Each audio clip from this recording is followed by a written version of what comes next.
Hello and welcome to a world technicals. मैं हूं अभिनव सिंह। और मैंने पिछला वीडियो बनाया था जिसमें मैकेनिक्स को, इंट्रोडक्शन ऑफ मैकेनिक्स को मैंने बताया था। इंजीनियरिंग मैकेनिक्स या अप्लाइड मैकेनिक्स जो भी है, सारा मैंने उसमें एक पिछले वीडियो मैंने कवर किया था, जिसका मैं अगर आप लोग देखना चाहते हो तो मैं डिस्क्रिप्शन में लिंक दे दूंगा, वो आप वहाँ से देख सकते हो। और ऐसे में क्या क्या बताया था उसमें, वो चीज़ मैं बता देता हूँ ऐसे अभी। तो उसमें मैंने मैकेनिक्स को जो डिवाइड किया था, वो डिवाइड होते हैं वो हैं जैसे टाइप्स ऑफ बॉडी के अकॉर्डिंग, और दूसरा था मोशन ऑफ द बॉडी के अकॉर्डिंग। तो यहाँ से मैंने टाइप्स ऑफ बॉडी में तीन चीज़ बताया था: रिजिड बॉडी, फ्लूइड बॉडी और डिफॉर्मेबल बॉडी। और इस तरह से अगर मैं मोशन ऑफ द बॉडी के अकॉर्डिंग बांटूँ तो उसमें दो दो टाइप्स में डिवाइड किया था, एक स्टैटिक और एक डायनेमिक्स। डायनेमिक में अगर हम ये कॉज को कंसिडरेशन करें तो उसमें मैंने दो भागों में बांटा था। जैसे एक हो गया काइनेटिक्स और एक हो गया काइनेमेटिक्स। तो काइनेमेटिक्स में कंसीडर नहीं किया जाता कि क्यों होता है मोशन, कैसे होता है मोशन, वो कंसीडर नहीं करते हैं। लेकिन काइनेटिक्स में हम लोग ये देखते हैं कि इस पे क्या फोर्स लग रहा है, किस चीज़ के कारण उस पर किस चीज़ के कारण उसमें मोशन हो रहा है, ये सारी चीज़ें उसमें मैंने बताया था। और भी उसमें प्रिंसिपल ऑफ ट्रांसफरेबिलिटी के बारे में मैंने बताया था, और एजम्पशन बताया था, पॉइंट लोड्स, रिजिड बॉडी और पार्टिकल्स के बारे में मैंने बताया था। और अभी मैं स्टार्ट करता हूँ नेक्स्ट टॉपिक्स, जिसका नाम है complete study of a force system. तो सबसे पहले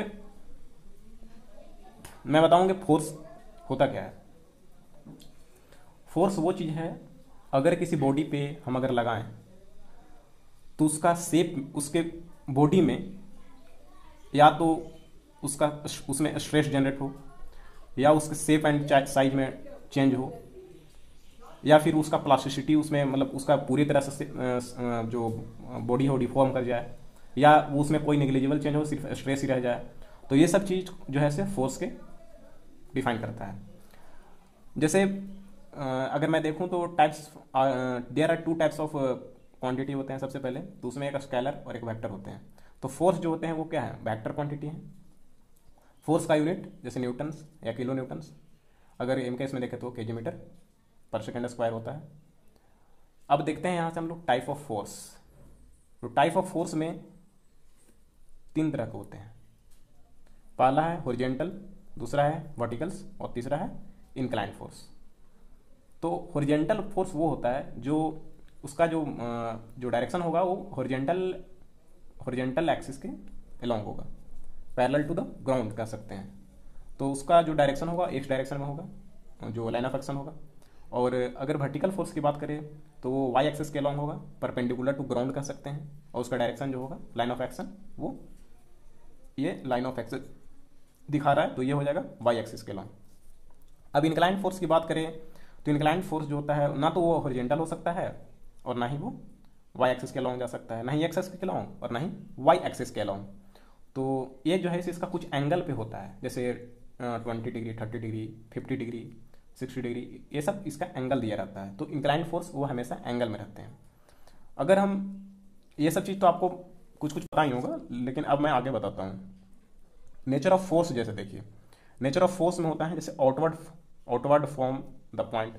तो जिस आउटवर्ड फॉर्म द पॉइंट का मतलब हुआ कि अगर फोर्स जो है एक पॉइंट से बाहर की ओर निकल रहा है तो आउटवर्ड हो गया, अगर वह तो आउटवर्ड हो गया। और अगर वह टुवार्ड्स द पॉइंट बोलेगा तो वो जो है सो पॉइंट्स की ओर उसका लाइन ऑफ एक्शन होगा। तो ये हो गया टुवार्ड्स द पॉइंट फोर्स। अगर हम यहाँ से देखें तो जो आउटवर्ड फोर्स होते हैं वो टेंसाइल नेचर के होते हैं, क्योंकि ये एक पॉइंट से बाहर की ओर फोर्स लगते हैं। तो ये हो गया टेंसाइल का नेचर हो गया। और अगर कॉम्प्रेसिव की बात करें या टुवार्ड्स की बात करें तो वो जो होता है से कॉम्प्रेसिव नेचर में होते हैं टुवार्ड्स फोर्स, क्योंकि ये जो है अंदर की ओर फोर्स लग रहा है। तो ये हो गया कॉम्प्रेसिव नेचर में। और आउटवर्ड को हम लोग पुल बोलते हैं, पुल फोर्स लगते हैं, क्योंकि हम लोग बाहर की ओर खींच रहे हैं, खींचना मतलब पुल। तो ये हो गया पुल फोर्स। और अगर पुश की बात करें तो ये पॉइंट्स की ओर लगता है। तो पॉइंट्स की ओर लगता है यानी बॉडी को कंप्रेस कर रहा है, तो कंप्रेस कर रहा है, तो ये हो गया पुश फोर्स। तो अब यहाँ से हम लोग फोर्स सिस्टम को हम लोग आगे पढ़ते हैं। तो फोर्स सिस्टम को मेनली हम लोग दो भागों में डिवाइड कर दिए हैं। पहला हो गया कोप्लानर फोर्स और दूसरा हो गया नॉन कोप्लानर फोर्स। तो कोप्लानर फोर्स को हम यहाँ पे चार भाग में हम लोग चार पार्ट में डिवाइड कर दिए। पहला हो गया कोलिनियर, दूसरा हो गया कनकरेंट और तीसरा हो गया थर्ड पॉइंट हो गया नॉन कनकरेंट और फोर्थ पॉइंट हो गया पैरेलल। अब यहाँ से पैरेलल में दो टाइप्स आते हैं, एक लाइक पैरेलल होते हैं, एक अनलाइक पैरेलल होते हैं। ठीक है, तो ये सब चीज़ तो मैं यहाँ बता दे रहा हूँ, उसके बाद मैं एक एक करके सबको बताऊँगा। अगर कोई प्लेन है, ये मान लिया जाए कि कोई प्लेन है, अब प्लेन पे अगर एक ही प्लेन पे सारे फोर्स हों, चाहे वो डायरेक्शन किसी तरह से हो, इंक्लाइंड हो, हॉरिजॉन्टल हो, वर्टिकल किसी तरह से हो, F1 F2 जो भी हो, अगर एक प्लेन पे लग रहे हैं तो वो सारे फोर्स कोप्लेनर होंगे। अगर यहाँ पे नॉन कोप्लेनर की बात करें जो टाइप्स 2 में है फोर्स सिस्टम के, उसमें सारे प्लेन, ये क्या है, एक ये प्लेन हो गया, एक ये प्लेन हो गया और एक ये प्लेन हो गया, और ये सारे प्लेन पे अलग अलग फोर्स लग रहे हैं, तो नॉन कोप्लेनर। इस पे P1 लग रहा है, इस पे P2 लग रहा है, इस पे P3, तो ये क्या हो गए, नॉन कोप्लेनर फोर्स हो गए। तो अब हम आगे देखते हैं बारी बारी से कोलिनियर, कनकरेंट, नॉन कनकरेंट और पैरेलल फोर्स। तो सबसे पहले हम कोलिनियर को देखते हैं। कोलिनियर में सारे फोर्स जो होते हैं वो एक ही लाइन पे होते हैं, जितने भी फोर्स हैं उसको सारे को हम एक लाइन पे रिप्रेजेंट करते हैं। जैसे F1 हो गया, इसका लाइन ऑफ एक्शन ये हो गया F1 फोर्स, F2 फोर्स इसका लाइन ऑफ एक्शन ये है, F3 फोर्स, सारे जो हैं देख रहे हैं आप कि सारे जो फोर्स हैं वो लाइन में, एक लाइन में है ना, स्ट्रेट लाइन में है। तो ये हो गया कोलिनियर। अगर हम कनकरेंट की बात करें तो कनकरेंट का मतलब होता है कि सारे फोर्स जो हैं वो एक पॉइंट पे मिलते हैं। ठीक है, एक पॉइंट से निकलेंगे या एक पॉइंट से मिलेंगे, चाहे फोर्स इनवर्ड हो या आउटवर्ड हो, उससे कोई मतलब नहीं है, बट सारे फोर्स जो है एक पॉइंट से निकलेंगे या एक पॉइंट पे मीट करेंगे। ठीक है, जैसे यहाँ आप देख रहे हैं एक फोर्स इधर जा रहा है, F2, F1 और F4 और F3, ये सारे क्या हैं, एक कनकरेंट फोर्स का एग्जाम्पल है। इसमें भी देख सकते हैं आप कि सारे फोर्स एक पॉइंट से निकल रहे हैं, तो F1 हो गए, F2, F3, F4 और F5, ये सारे कनकरेंट का एग्जाम्पल है। चाहे ये फोर्स इनपुट इनवर्ड हो और या फिर आउटवर्ड हो, बट वन पॉइंट पे मीट करना चाहिए या वन पॉइंट से निकलना चाहिए। ये जरूरी नहीं है कि वो मीट करें, लेकिन वो एक पॉइंट से निकल भी सकते हैं और एक पॉइंट पे मिल भी सकते हैं, तो सारे क्या हो गए, कनकरेंट हो गए। अब यहाँ से थर्ड पॉइंट है हम लोग का नॉन कनकरेंट। नॉन कनकरेंट का मतलब हो गया कि अगर कोई भी फोर्स जो है एक पॉइंट से ना तो निकलेंगे और ना ही एक पॉइंट पे मीट करेंगे। जैसे इसका F1 डायरेक्शन इसका अलग है, F2 अलग है, F3 और F4, ये सारे फोर्स देखें ना तो एक पॉइंट से निकल रहे हैं और ना ही एक पॉइंट से नहीं निकल कर रहे हैं, ना ही मिल रहे हैं, तो ये हो गया नॉन कनकरेंट। अगर हम पैरेलल फोर्स की बात करें तो पैरेलल फोर्स में मैंने बताया था एक लाइक पैरेलल होते हैं और एक अनलाइक पैरेलल होते हैं। तो लाइक पैरेलल का जो होगा वो सारे फोर्स जो रहते हैं वो पैरेलल रहेंगे और उनका डायरेक्शन जो रहेगा, लाइन ऑफ एक्शन जो रहेगा वो एक डायरेक्शन में रहेगा और वो कुछ डिस्टेंस पर रहेंगे। जैसे कि यहाँ से इस फोर्स का डिस्टेंस जो है, ये रिएक्शन लगाया हुआ है, तो इस और इसके बीच का L1 डिस्टेंस हो गया, इसके और इसके बीच का L2 डिस्टेंस हो गया, और यहाँ से इस रिएक्शन का बीच जो है वो यहाँ से यहाँ तक का डिस्टेंस कितना है, L3 हो जाएगा।